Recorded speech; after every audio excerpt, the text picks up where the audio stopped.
Self-harm claims rise by 333%, and overdoses are up 120% among 13 to 18-year-olds. The shocking toll of the pandemic on teenagers' mental health is revealed. Interesting. And I've talked about this in the past, right? It's the side of the story that they don't want you to know about as much because who cares, right? Who cares about this stuff? It's always a hidden problem. And they talk about that a lot with all mental health. Veterans, PTSD, other individuals suffering from mental health issues, individuals having gender crises, other types of things where it's you're able to push it in the shadows more so. Deaths are numbers that shock people once you put them up on the big screen. Oh, we've got 200,000, 300,000, 400,000, 500,000 dead. Those numbers shock people. This is the stuff that goes on behind the scenes that they're able to hide and cover up. So let's read a little bit about this. I haven't read this article. Let's see what they're talking about here. FAIR, a nonprofit analyzing insurance claims, published their study on Tuesday. They looked at 32 billion private healthcare claim records during the pandemic. Researchers looking at two groups of young people, aged 13 to 18 and 19 to 22. They tracked month-by-month changes, January to November 2020, and compared to 2019. April 2020 was the most significant month for mental health issues, and that was the full lockdown month. Remember, they had us down for 4 or 5 weeks or so. Some states lengthened that, of course. Overdoses among 13 to 18 increased 119.31% in April 2020 versus 2019. Mental health conditions doubled in March and April 2020, they found. Schizophrenia diagnoses rose markedly among the older age group, that's the 19 to 22. Researchers are warning that the impact of the pandemic will be long-lasting. And that's a great point, right? You see people, just a small example. I know it's trivial and I'm not equating the two, but to see people's faces, to be near people, to interact with people, to smile at strangers and laugh and joke at the supermarket, in line, wherever you're at a sporting event, to high-five the person next to you when your favorite player scores a touchdown, some person you don't even know. All these events, concerts, same things. Any events, movies can bring people together. And that kind of interaction has been stolen from us. And us, I mean the world, for the greater part of a year now. When I go to supermarkets, you park off in the parking lot, you're 100, 200, 300 feet away from the entrance to the store, depending on where you park, of course. You have individuals put the mask on or have the mask on already when they're walking up to the store. They're so far away. I wait to put mine on until the very last second.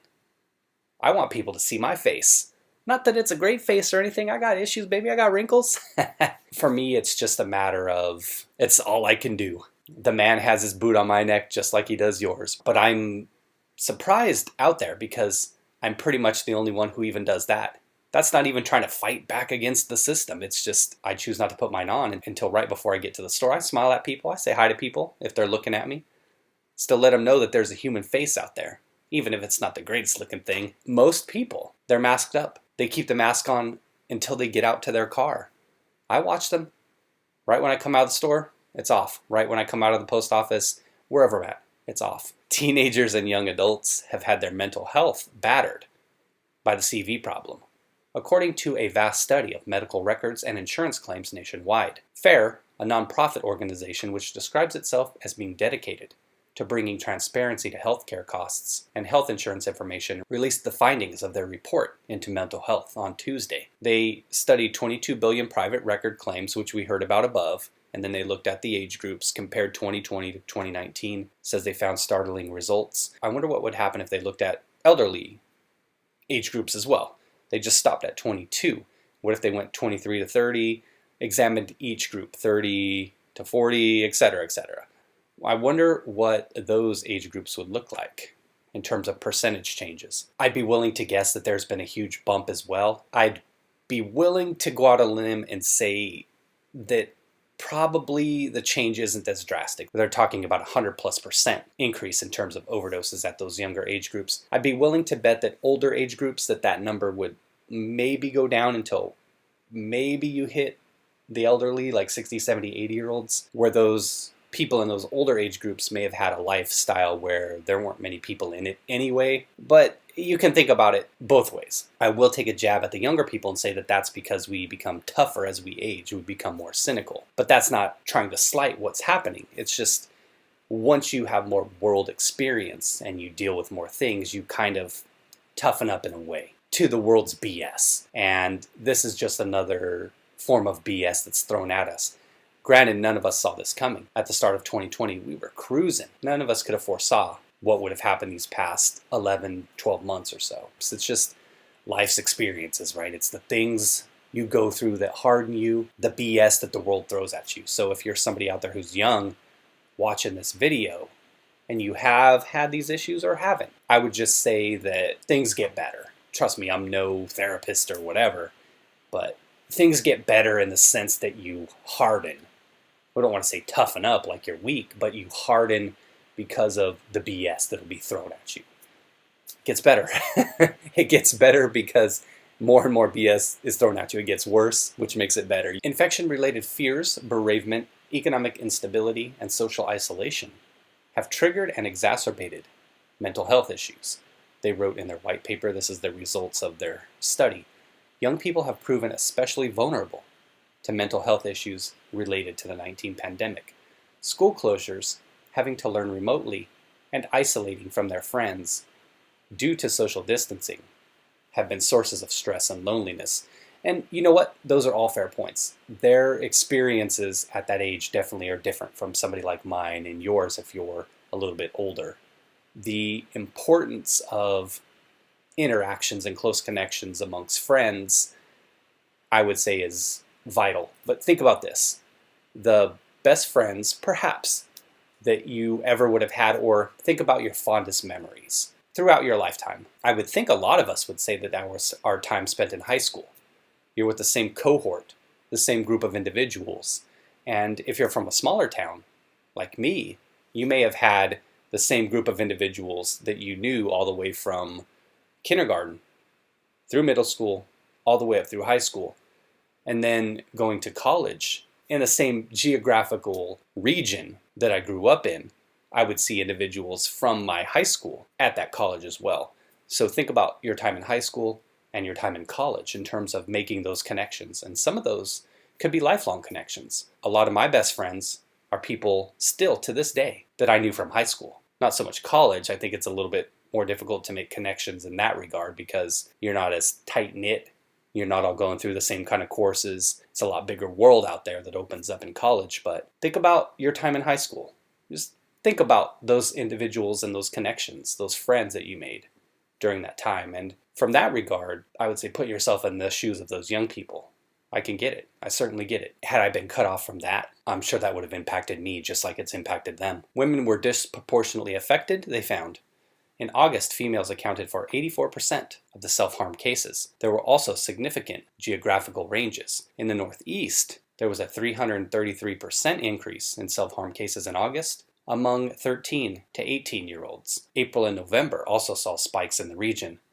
The West had its highest increase in self-harm cases in June, and the South had its highest in April and May. Interesting. You would think they would correlate. Like each month, you think it'd be roughly the same by region. I guess except weather related perhaps, or depending on when these individual states went back into lockdown mode. Did a lot of these states lock down harder and more often? What's the correlation there? The Midwest had its highest increase in March and another relatively high mark in August. The researchers found that April 2020 was overwhelmingly the worst month for mental health problems across the board and across the country. And as we talked about, that's when the hard lockdowns went into place. General anxiety disorder, the most commonly found condition, increased 93.6% over April 2019, while major depressive disorder increased 83.9%, and adjustment disorders 89.7%. April was the peak month for overdoses, but overdose claim lines continued above 2019 levels throughout the remaining months to November. They found that while the number of ER visits for conditions such as broken bones, abdominal pains, and respiratory issues went down, the number of people being admitted for mental health conditions increased. So there you go. I guess there is some correlation that can be made in the sense that if we can't go outside, we can't break our bones and we can't have other issues. It's sad to say and a sad thing to try to correlate, right? I want my senior year, is what she wants. Kids first, they say. Kids need to be in school. So the kids are out there trying to drive this in some cases. Schizophrenia in particular increased markedly from 2019 levels for the older youngsters studied, ranging in age from 19 to 22. From April 2019 to April 2020, schizophrenia claim lines increased 61.29% as a percentage of all ER lines. Afterwards, schizophrenia had a lower but sustained increase over 2019 levels. They found coincidentally that among younger children, the number of ADHD claims dropped noticeably. Among children aged 6 to 12, ADHD was still the most common mental health disorder, but it was less frequently reported. One possible reason for the decline was that many children were learning remotely, and teachers observing children in the classroom are typically the first to suggest a diagnosis of attention deficit hyperactivity disorder, they reported. Biden has made reopening schools a priority, and on Tuesday announced that teachers would be prioritized for vaccinations. Was it Biden that made that a priority? It seems like there was another guy that was in there that was saying something about reopening things. I can't quite recall his name. He was in there for 4 years. He kept talking about reopening stuff. I can't recall his name. However, experts warn that the mental health impacts will likely be long-lasting, and that's the problem, right?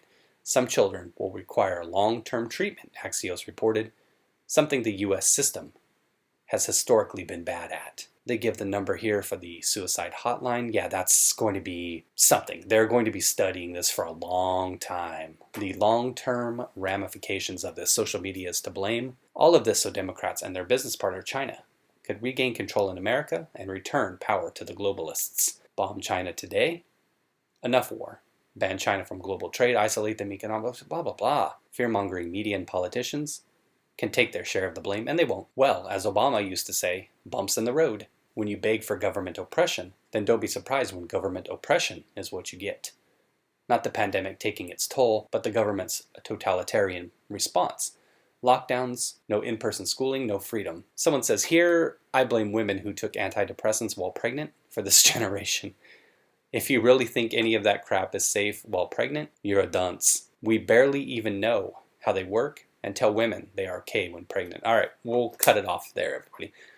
Let me know what you think about this, the long-term studies. This is going to give these individuals, there's going to be plenty of work to do on the long-term ramifications of this. So a lot of you out there, if you've had job loss, economic issues, societal issues, social adjustment issues, just with everything that's stripped away from you, all I could say is that I hope that you seek help.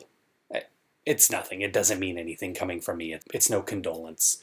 For sure. But if you're really struggling with this, I hope that you don't hesitate to reach out, that you don't have any fear of being stigmatized in any way. Don't let this become a problem. Don't turn to alcohol or other forms of drugs to try to cope. Reach out to your doctor and get some help.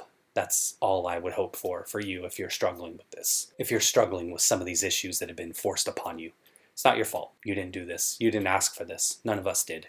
But it was forced upon us, and a lot of individuals have willingly gone along with it. Hopefully stories like this get out more and more so people understand what they did. Thanks for watching, everybody. Take care of yourself and be well.